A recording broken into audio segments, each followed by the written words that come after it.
कितनी जगह राम कथा होती है, आप सोचिए कितनी जगह राम कथा होती है, कितनी जगह भागवत होती है। क्या नए राम को ला पाएंगे?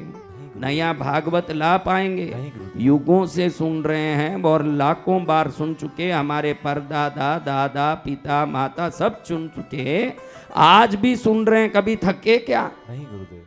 गांव गांव में कितनी बार, अभी जया किशोरी आई थी, अभी और कोई आ गए, कल कोई आ गए, परसों और कोई संत आ गए। वही राम वही वनवास जाते हैं, वही सीता का अपहरण होता है, वही लंका पर चढ़ाई होता है, वही विभीषण की शरणागति होती है, वही वापस राम का पट्टाभिषेक होता है, वही रामायण। हम क्या एक बार सुना? किसी भी पिक्चर को 3 बार से ज्यादा आप देख पाओगे, 4 बार, 2 बार से ज्यादा। आज के पिक्चर तो 1 बार देखो ना, माथा खराब नहीं हो जाए।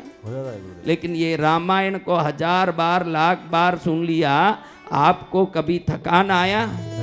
इसका कारण क्या है कि मैं महाभारत सुनूं, रामायण सुनूं, देवी भागवत सुनूं, भगवत कथा सुनूं, तब तो मुझे कोई प्रकार से उससे उबका नहीं आवे। और ये दुनिया के नए प्रपंच सुनूं, 1 मिनट में लगे कि अब वापस इसको नहीं सुनना।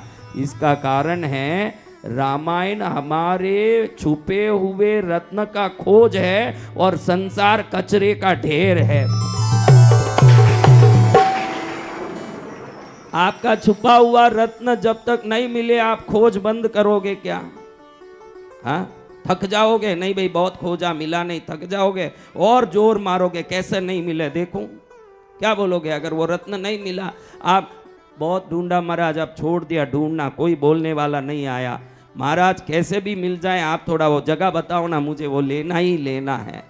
ये आत्मा जो भटक के वापस पुनः अपना स्थान खोज रही है, वो स्थान को बताना हो तो वो रामायण और भागवत ही बता सकता है। इसलिए हम उससे थकते नहीं है कभी भी, उससे कभी कंटाला नहीं आता हमको आनंद आता है कि चलो और सुने और सुने और सुने।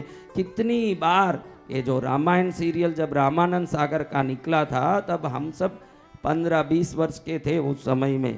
तब हम राजस्थान गए थे तो पूरा राजस्थान सुन पड़ा था। मैं सोचा कोई स्ट्राइक चल रहा है कि कोई हड़ताल चल रही है। मैंने पूछा, छोटा था, कोई हड़ताल हो रही है क्या? बोले पूरा गांव, उस समय क्या 1 घर 2 घर में टीवी होती थी, तो गांव में जिस घर में टीवी है, पूरे दुकान बंद करके, गांव बंद करके, उधर टीवी में राम और सीता को देने के लिए, देखने के लिए लोग इकट्ठे हुए हैं। आप बताइए, ये रामायण सीरियल देखने जैसे लोग इकट्ठे हुए थे, कितने सीरियल, कितनी चीजें आई होगी आज तक, उसके बाद हजारों, कभी लोग ऐसे इकट्ठे हुए क्या? नहीं। ये हमारे भारत की दैविक कथाओं की शक्ति है। मूर्ख बालक से लेके विद्वान पंडित तक को बैठा देता है अपने चरण में। हाँ, कितनी बार सुनिए, आपको क्या कंटाला आ रहा है? हाँ? नहीं, ये महिमा है, ये शक्ति है। इस शक्ति को लेके हम आज से देवी माँ की भी कथा सुनेंगे। हमने देख लिया कि 10 कथा तो हमारे अंदर ही चल गई। 10 अवतार बताया कि नहीं आपके अंदर मैंने? जी भगवान। पानी से निकल के बाहर आए, बच्चे बने, वामना अवतार हुआ, और बचपन में जो जिद्दी करके लोट पोट किए, नरसिंह अवतार हो गया हमारा। फिर देखो हम अंत में पूर्ण हो करके जब परिवार बच्चे सब हो जाते हैं, दूसरों के लिए करने की चिंता करते हैं, कृष्ण अवतार तक पहुंचते हैं, भक्ति में उतरते हैं। लेकिन भगवती की कथा अलग ही चीजें बताती है। भगवती ने कितने रूप लिए, वो अलग ही रूप। भगवान ने जितने रूप लिए वो अलग ही रूप। मैंने जैसे कहा, कमाने वाले का स्थिति अलग ही टाइप का है, पोषण करने वाले की स्थिति अलग ही टाइप का है।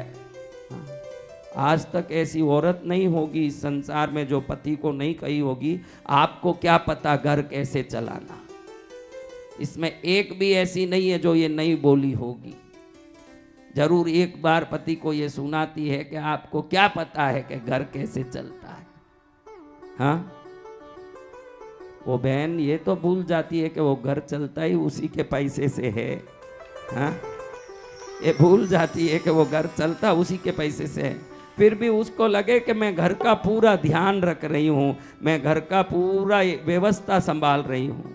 हाँ, ये जितने भी हॉर्लिक्स के बूस्ट के बॉटल आते हैं पुराना, सबको धो धो के रखेगी। उसको पति बोलेगा ये सब कागज, ये पेपर, ये न्यूज़पेपर, ये बॉटल, ये प्लास्टिक के डब्बे फेंक दे।